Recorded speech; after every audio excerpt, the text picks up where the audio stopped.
tech this is the question that everybody has been asking because a lot of people are heavily invested in tech and it was down heavy, had a decent rebound today.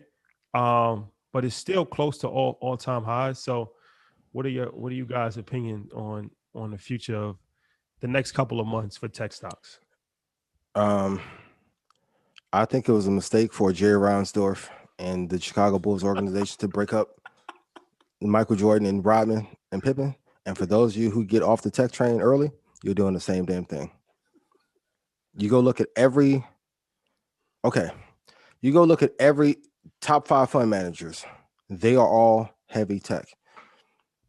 Just because you don't like it or you're trying to be you don't have to be contrarian. A lot of the money is made by following what the whales do. So we're the smaller fish. Let's follow what they're doing. This has always been my thesis because we live in a tech economy. I know it was a conversation of value versus tech and all that. That's just for headlines.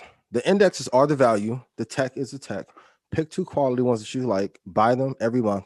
Close your account. Don't look at anything else. Like, what do you think we're going to stop using as much technology? Most people aren't taking a shower without the phone in their hands. Do you think all of a sudden people going to go away and just like going back to like writing love notes in class again? Like, don't sell. Yeah. Tech. I mean, buy quality. It comes into the point where you just said about the classifications of some of these ETFs, right? And so XLK, obviously, we know is the tech sector fund for Spider. But if you look at the other companies that are in some of these other ETFs inside the Spider Fund, right? Facebook, could that not be technology? Amazon, is that crypto, not technology? Tesla, is that not technology? Right. So you're not mining crypto out of a tree. Right.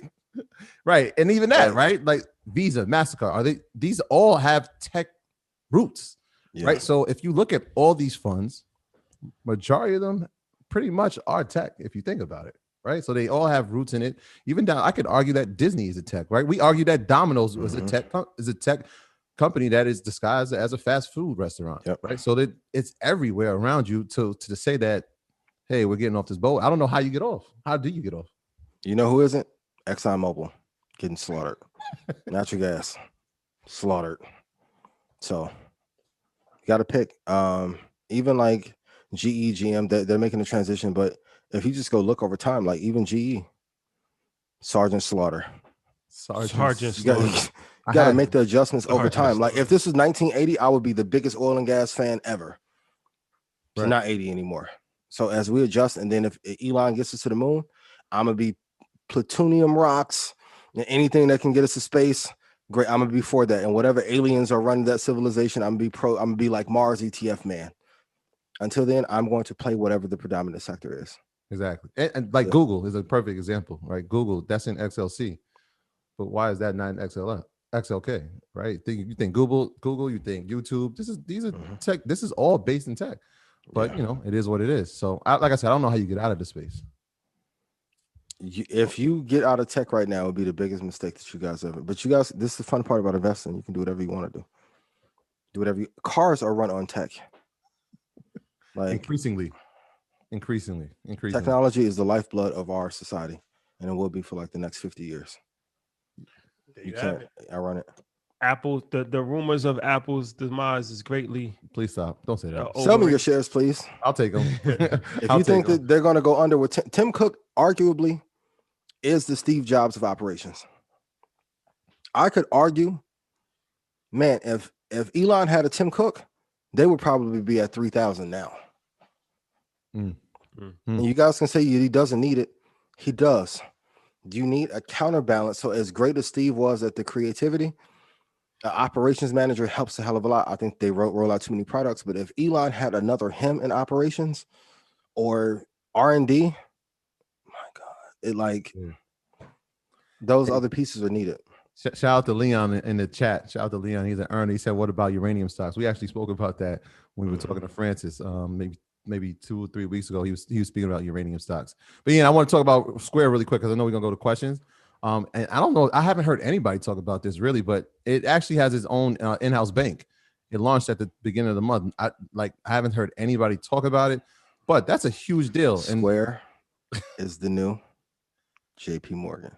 So Square Financial Services, the number one goal right now is to offer business loans. And so I want to see what the details on that is. Are we talking small business? Are we talking large cap business? That's going to be interesting to see. I want to see the details that come from this. Obviously, we know Square. This Ian's one of his favorite choices. But yeah, man, like that kind of went under the rug. Nobody talked about it. I'm like, did we not just see this? I mean, maybe Hov was like, hey, let's keep this on a hush hush.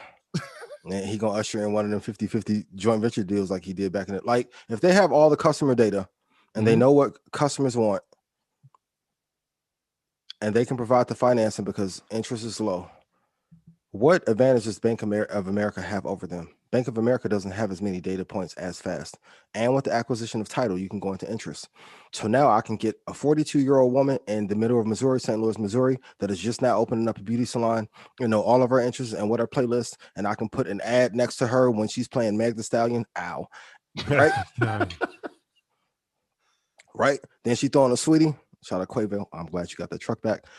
Then you can pair exactly what a business owner needs for a hair salon and target them at the right time and say, I can give you 2.3% interest. And when you do your payment processing, do it through us because we're for the culture.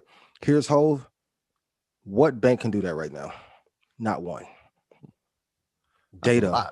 That's a lot. Data is they can literally, you guys seen a movie back in the day, like What Women Want? Like Square can literally read every business owner's mind and tell you what you need. That's a huge ass advantage opposed to going through the traditional lending process. Like that game changer. And I was like, this is kind of, I didn't see anybody really reporting it. I kind of stumbled upon it. I'm like, wait, huh? Nobody's talking about this? So I'm just putting that on your radar. Keep an eye on that. When more details come out, obviously we're going to give you everything that we know. So definitely keep an eye on that. Ian, real quick, I'm going to do the earnings report because it's kind of a slow week for anything that we've talked about. However, tomorrow, something very interesting will be happening. This company called Gamestop will be reporting. GameStop. Hey. Hold on, can we just talk about that real quick? Actually, just the elephant in the room. Everybody on YouTube, everybody's always looking for something. Not everybody. Some people are looking for something. So some comments I've seen previously, like, well, you guys have to admit when you're wrong. You got that wrong. I was wrong and paid out. But I'm still 95%. Which humbly. Sometimes you have, and there's nothing wrong with being wrong. That's true. I'm the only person. If I'm wrong, I pay out. So if that's the one notch that it didn't drop to $72. It did drop from $483 to $194. Guys, I was about to say that did happen. That did happen. There was like 9 people in Red Panda that made $500,000 off the shorts. I was wrong. It didn't go to $24, but when it does. Later, I'll still be wrong, but it will go to that price. I'm interested to see what happens because it's going to happen after closing tomorrow. And so if they don't have, do you think they meet revenue? Do they meet the beat? Because this is going off of the fourth quarter where you had 2 brand new systems come to the market, but they had limited quantity of it, right? And then if you think about the digital space when it comes to gaming, that really doesn't help them. Right, because people can just put the content right on the device, and so now I don't need your store. So I'm interested to see what happens to the stock tomorrow after closing. I think it's whatever people. Sometimes you have anomalies that don't fit what are supposed to happen in life, and that's part of it. That's a part of your trading plan that's too. That's a part of it, and this GameStop situation has shown that people are very powerful. Power to the people, but it wasn't the people that. Well, and it still was a person. People. Hedge fund, whatever. It was manipulated. That's like Steve Stout saying, I'm going against the system and then put out an album through Island. Yeah. But regardless, it's the price it had nothing to do with fundamentals. It had nothing to do with technical analysis. It has everything to do with, it was moved. And that happens. And for those who got in on it, even them being able to get out of debt and reissue and take advantage of the corporate bond thing, like you guys really need to go look at how much money was made on that. Like it was a good move, but it'll be over relatively soon. Well played. My graduates from my school being Forbes, bag drop. A mic drop. Bag drop. Bag drop.